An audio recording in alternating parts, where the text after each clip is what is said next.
Jane Hart war eine der Hauptrednerinnen der diesjährigen Learntec. Die Botschaft der Britin: E-Learning, so wie bisher praktiziert, geht an den Menschen vorbei. Denn diese wollen individueller und informeller lernen. Was die Lernexpertin über wirkungsvolles Training denkt, erzählte sie managerSeminare-Chefredakteurin Nicole Bußmann in Karlsruhe im Interview. Jane, you recently carried out a survey on learning in the modern workplace. What was the most striking result for you? Well, I always knew that people were learning very well in different ways on the web, and I wanted to see how it related to the ways they learn in the real workplace, and whether what they were doing outside came into the work, and what they were doing in the work, what they thought about it. And the remarkable results were that people preferred to learn by themselves or with their teams much, much more than through company training or e-learning. And in fact, that rated the bottom of my list of 10 ways of working. I was surprised, but not quite. I didn't realise quite how bad it was going to be. And I think it's something like a quarter to a third of people think that e-learning is not important or very little important for them in the workplace. So that was really quite a surprise. Do business trainers and HR experts still underestimate the importance of informal learning?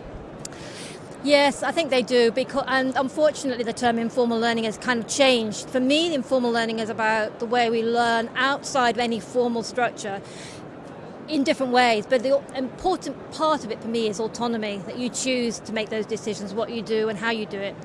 And although organisations begin to recognise informal, what they want to do is just create new things or new courses in informal ways. So using video or things like you get on the web. But it loses a whole point about the autonomy part, which for me is a key point about informal learning. So we haven't quite got that far yet. We're doing great things in new ways and much more interesting ways for people, but we haven't taken that big step, which is to actually help people learn for themselves and benefit from it in that way. So how can companies benefit from informal or individual learning?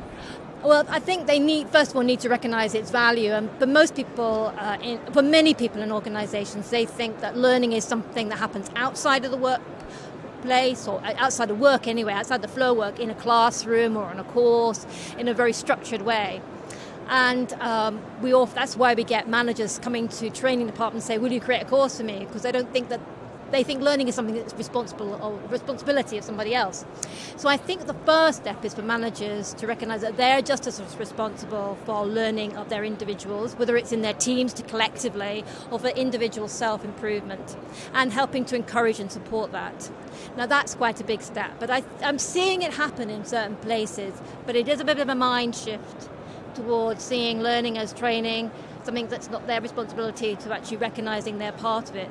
And for my keynote this morning, I said I think learning development's role is actually to support those managers doing that, rather than to sort of just take it off their hands and manage everything in an LMS, because most learning doesn't happen and is not recorded in an LMS. It happens outside, people doing their own things, working together, learning together.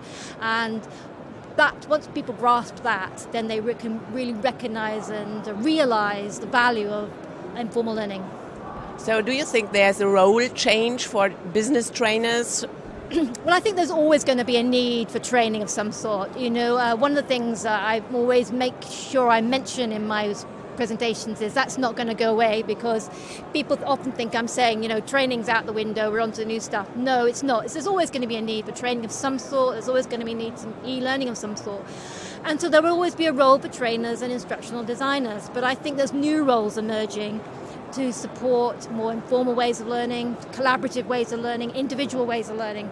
And they will need new skills.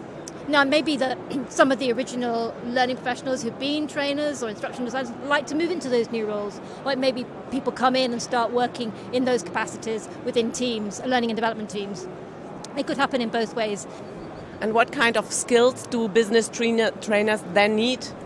Well, it is collaboration skills, and I think the first thing is to realise what it is to be social and collaborative. And a good place to start is to get out on the web, experience what it is to be social out on the web, meeting people, connecting with people, networking with people.